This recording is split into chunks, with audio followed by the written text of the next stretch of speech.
नमस्कार दोस्तों, जय हिंद, वंदे मातरम। स्वागत है आपका अपने टीटी फैमिली शिक्षकों के परिवार जायसवाल कोचिंग सेंटर पर, पावर्ड बाय शिक्षा ही प्रकाश है।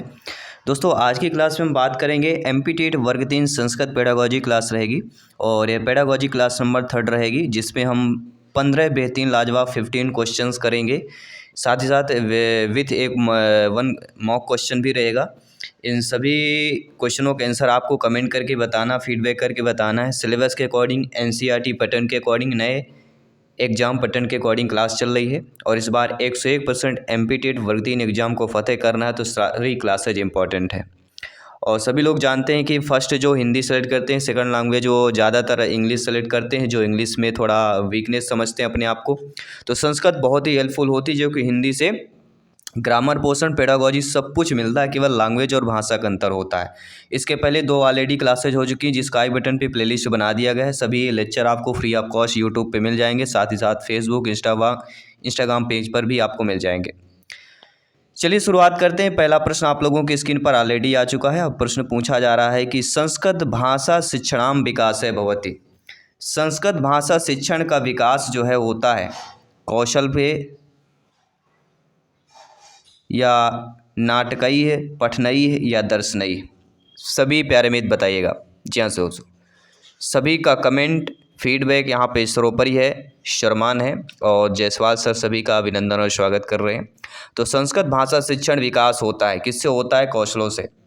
संस्कृत भाषा शिक्षण का विकास कौशलों से होता है। 4 महत्वपूर्ण कौशल है। कौन कौन से हैं सभी लोग बताइए? सुनना, बोलना, पढ़ना, लिखना। ये क्रम आपने माइंड की मेमोरी में सेव कर लेना है। दूसरा प्रश्न बहुत अच्छा प्रश्न पूछा गया है कि बालकेषु कल्पना शक्तिः विकासैः भवति। बालकों के कल्पना शक्ति का विकास किस प्रकार से किया जा सकता है? कक्षा नायक विधिना, भाषण विधिना, कथा कथन विधिना, या वाद विवाद विधिना की बात करेंगे। तो आप सभी लोग जानते हैं, सभी लोग ज्ञानी सर्वव्याख्याता लोग हैं। मेरे प्यारे प्यारे भाइयों की प्यारी प्यारी बहनें, गृहिणी, जिनका सपना है अध्यापक अध्यापिका बनना, शिक्षक बनना, सभी लोग कमेंट कीजिएगा और फीडबैक कीजिएगा। तो आप सभी लोग जानते हैं बालकों के कल्पना शक्ति का विकास की बात हो रही है। तो कल्पना शक्ति का विकास मतलब सभी लोग जानते हैं किसके द्वारा हो सकता है? तो वह कथा कथन विधि के द्वारा ही हो सकता है, क्योंकि कथा कथन विधि में बालकों को सोचने की अवसर मिलता है। बालक सोचते भी हैं कि ऐसा कथा था, ऐसा होना चाहिए। तो कल्पना शक्ति का विकास किससे होता है? कथा कथन विधि के द्वारा। ये आपके सेव कर लेना है। टेलीग्राम से जुड़िए, फ्री में नोट्स और पीडीएफ फाइल प्राप्त कीजिए। साथ ही साथ संस्कृत की टॉपर नोट्स भी हमारी आ चुकी है। संस्कृत की टॉपर नोट्स प्राप्त करने के लिए आपको व्हाट्सएप करना है 9630689598 9630689598। इसमें आपको व्हाट्सएप करना है, आपको टॉपर नोट्स मिल जाएगी। पूरा डिटेल स्क्रीन पर लिखा हुआ है। तो संस्कृत भाषा शिक्षण अनुवाद विधि का उच्चते। संस्कृत भाषा शिक्षण में अनुवाद विधि उचित कौन सी होगी? सूत्र विधि होगी, भंडारकर विधि होगी, व्याकरण विधि होगी, या पारायण विधि होगी? तो आप सभी लोग जानते हैं संस्कृत भाषा शिक्षण में अनुवाद विधि। जब भी संस्कृत भाषा शिक्षण में अनुवाद विधि की बात की जाएगी, तो एक ही आपको याद रखना है, कौन? अनुवाद अर्थात भंडारकर विधि। ये वर्ग 3 में आया हुआ प्रश्न है, इसलिए सभी लोगों को नोट कर लेना है। एक एक क्वेश्चन को माइंड की मेमोरी में सेव कर लेना है। अगला प्रश्न साथियों, कुशाग्र समान मंद बुद्धि छात्राणाम कृतैः कः सिद्धांतः समुपयुक्ति। मतलब कुशाग्र और समान मंद बुद्धि जो छात्रों होते हैं, इनमें से सिद्धांत के लिए सबसे उपयुक्त कौन सा होगा? व्यक्तित्व भिन्नता सिद्धांत, अनुपात क्रमयोश्च सिद्धांतैः, समवाय सिद्धांतैः, मौखिक कार्यस्य सिद्धांतैः। आप सभी लोग जानते हैं कुशाग्र और समान मंदबुद्धि, इन तीनों छात्रों के लिए जो सिद्धांत उपयुक्त सिद्धांत होगा, वह आपको कलेक्ट करके बताना है, चूज करके बताना है। तो वह हो जाएगा, देखिए तीनों की बात करेंगे अर्थात व्यक्तित्व भिन्नता सिद्धांत हो जाएंगे, क्योंकि व्यक्तियों में विभिन्नताएं होती हैं। कोई कुशाग्र बालक होगा, कोई समान बालक होगा, कोई मंदबुद्धि बालक होगा, छात्र होंगे।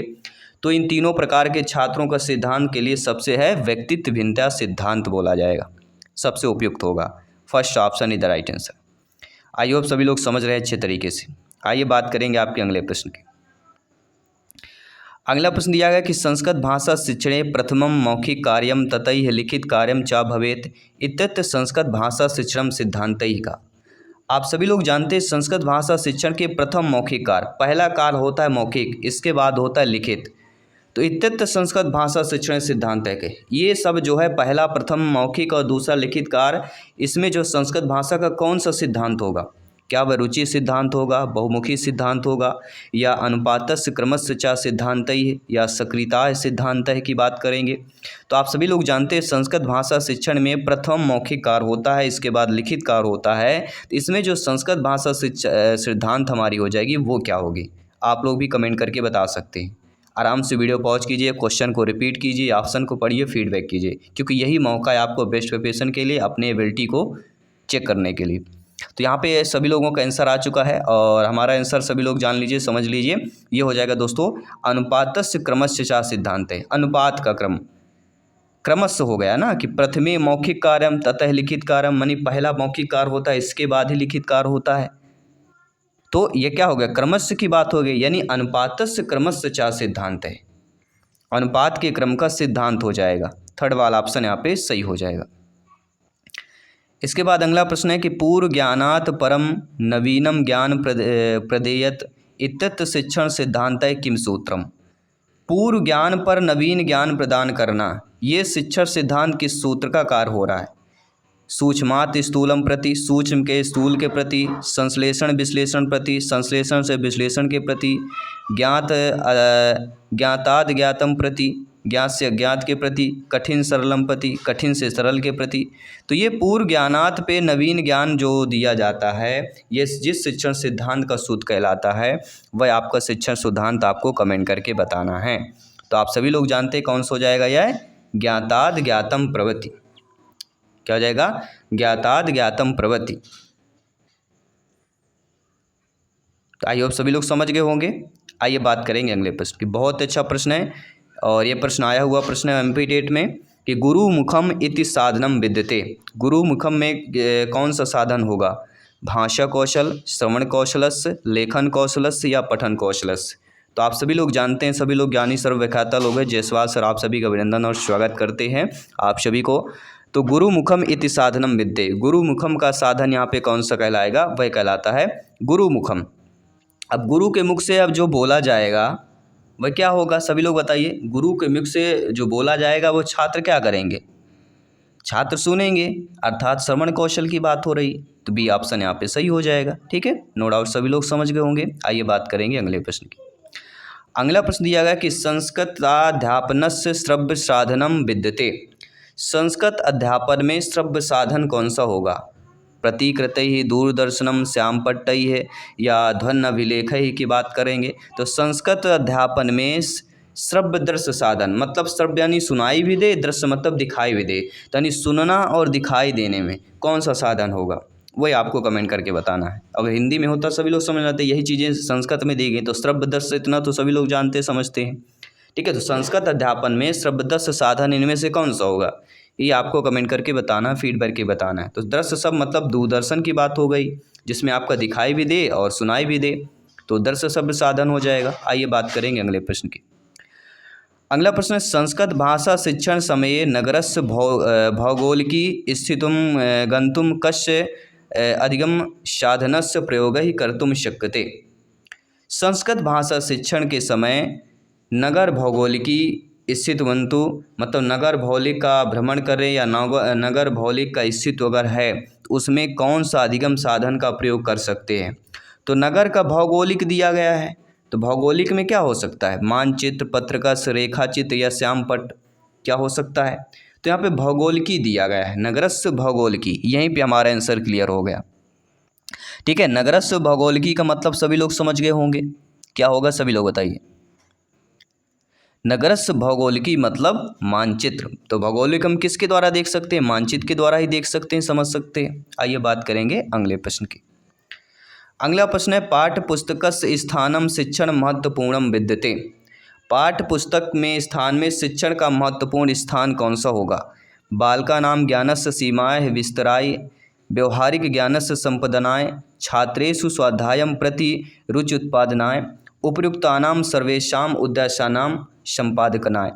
तो आप सभी लोग जानते हैं मेरे प्यारे मित्र, मेरे शिक्षक बंधु, मेरे भाई बहन गृहिणी, ये पाठ्य पुस्तक के स्थान में शिक्षण का महत्वपूर्ण जो हो जाएगा वही आपका क्या होता है कि उपर्युक्त नाम सर्वेषाम उद्देश्यम। कौन मतलब जो हमारे उद्देश्य दिए गए कि बालकों के ज्ञान की सीमा का विस्तार हो, व्यवहारिक ज्ञान का संपादन किया जाए, छात्रों में स्वाध्याय के प्रति रुचि उत्पादन किया जाए। तो ये तीनों जो हैं पाठ्य पुस्तक में स्थान होगा शिक्षण के महत्वपूर्ण के लिए। तो ये डी ऑप्शन यहाँ पे जो दिया गया वह आपका ऑलरेडी सही हो जाएगा। आई होप सभी लोग समझ रहे हैं। फीडबैक करते रहिए, कमेंट करते रहिए, जारी रखिए, क्योंकि इस बार एमपी वर्ग 3 एग्जाम को 101% फतेह करना है और इसके लिए आपको प्रत्येक क्लासेज इंपॉर्टेंट है। आइए बात करेंगे अगले प्रश्न की। शिक्षण विधि नाम समीकरणे शिक्षा स्तरस्य उन्नतीकरणे च सहायकम भवति।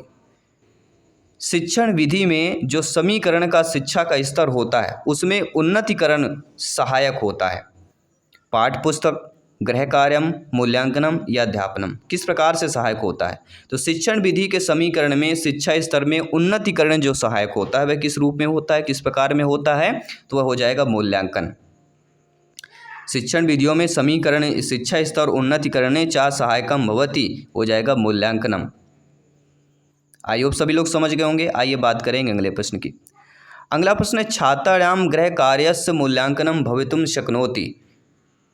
छात्रों में गृह कार्य का मूल्यांकन किस लिए किया जाता है? बाह्य मूल्यांकन, आंतरिक मूल्यांकन, साक्षात्कारेण या संभाषणेन। तो छात्रों में गृह कार्य का मूल्यांकन इसमें किस प्रकार से किया जाता है? तो आप सभी लोग जानते हैं जब बाद में बच्चों के लिए गृह कार्य देते हैं, होमवर्क देते हैं, ये किस रूप में किया जाता है, किस लिए किया जाता है? बच्चों को जो आपने पढ़ाया उसको बाद में होमवर्क देना, ठीक है, गृह कार्य देना, तो ये कौन सा आंतरिक मूल्यांकन हो जाएगा। छात्रों के गृह कार्य का मूल्यांकन करना आंतरिक मूल्यांकन हो जाएगा। इसके बाद आइए बात करेंगे अगले प्रश्न की। 2-3 प्रश्न और बचे हैं और इस क्लास को कंप्लीट करते हैं। शलाका परीक्षा भवती। शलाका परीक्षा कौन होती भैया? मौखिक के अंतर्गत होती है, उभय अंतर्गत, लिखिता अंतर्गत या प्रश्न के अंतर्गत, कौन सा होगा? तो सभी लोग जानते हैं जब भी शलाका परीक्षा की बात की जाती है एक ही माइंड की मेमोरी में आता है और वह है मौखिक अंतर्गता, यानी कि शलाका परीक्षा मौखिक अंतर्गता भवती। First option is the right option हो जाएगा। अगला प्रश्न दिया गया कि छात्राणाम दैनिक कार्याणाम सर्वसाम परीक्षाणाम च मूल्यांकनम भवति भवेत। अर्थात छात्रों के दैनिक कार्य में सर्वसाम यानी सभी में परीक्षा का मूल्यांकन किस प्रकार होता है? आंतरिक मूल्यांकन, बाह्य मूल्यांकन, सतत मूल्यांकन या परीक्षा की बात हो रही है। तो छात्रों में दैनिक कार्य का सर्वसाम यानी सभी में परीक्षा का मूल्यांकन जिस प्रकार से किया जाता है और जिस प्रकार से होना चाहिए वह कहलाती सतत मूल्यांकन। आपने पढ़ा भी होगा सतत मूल्यांकन, CCE, ये चीज़ें आपकी इंपॉर्टेंट है।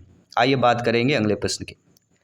अगला प्रश्न है संस्कृते मौखिक परीक्षाया कस्य कौशलस्य मूल्यांकनम कर्तुम न शक्यते। यानी संस्कृत में मौखिक परीक्षा में कौन सा कौशल का मूल्यांकन नहीं किया जाता? ना शक्यते, कर्तुम ना शक्यते, नहीं करते हैं। श्रवणस्य, पठनस्य, भाषणस्य, लेखनस्य। देखिए मौखिक परीक्षा की बात करेंगे तो मौखिक में फिर लिखित का तो कोई कार्य नहीं होता है, ये आप सभी लोग जानते हैं। कोई मुख से मतलब मुख से बोला हुआ मौखिक वही हो जाता है, ठीक है। तो मौखिक में फिर आपका क्या है, लेखन का कार्य नहीं होता है। बाकी आपका श्रवण होगा, सुनेंगे, पढ़ेंगे, भाषण यानी बोलेंगे, इन तीनों का कार्य होता है। तो संस्कृत में मौखिक परीक्षा में कौशल है, तीनों कौशलों का कार्य होगा, लेकिन लेखन कौशल का कार्य नहीं होगा। और आइए एक सभी क्वेश्चन आप सभी के लिए मॉक क्वेश्चन के रूप में प्रश्न दे रहे हैं, सभी लोगों को समझना है और फीडबैक करना है कि संस्कृत अध्यापनाय भंडारकर मतानुसारम का पद्धति उपकारिक अभवत। तो संस्कृत अध्यापन में भंडारकर के अनुसार, भंडारकर के मतानुसार कौन सी पद्धति उपकारिक होगी? वार्तालाप पद्धति, व्याकरण अनुवाद पद्धति, परंपरागत पद्धति या पाठ्य पुस्तक पद्धति। ये आंसर आप सभी के लिए मॉक क्वेश्चन में इस प्रश्न को दिया जा रहा है और इस प्रश्न को आप सभी लोगों को कमेंट करके बताना है, फीडबैक करके बताना है और इसका राइट आंसर आपको कमेंट करके बताना है। तो आई होप सभी लोग अच्छे तरीके से समझ पाए होंगे और बेहतरीन कमेंट कीजिएगा। और आपने 15 में से कितना स्कोर प्राप्त किया है, इस 15 क्वेश्चनों में से आपके कितने सही हुए, ये भी आप लोगों को कमेंट करके फीडबैक करके बताना है। तो डेली हमारी क्लासेज होती है, लेक्चर अपलोड हो जाता है जो कि फ्री ऑफ कॉस्ट है। यूट्यूब में जाइए, वीडियोज़ में जाइए, प्लेलिस्ट में जाइए, अपने प्रिपरेशन को मजबूत कीजिए, तैयारी को मजबूत कीजिए और इस बार 101% एग्जाम को फतेह कीजिए, अपने सपनों को साकार कीजिए। तो धन्यवाद सभी का, मिलते हैं इवनिंग की क्लास में। धन्यवाद सभी का, जय हिंद, वंदे मातरम।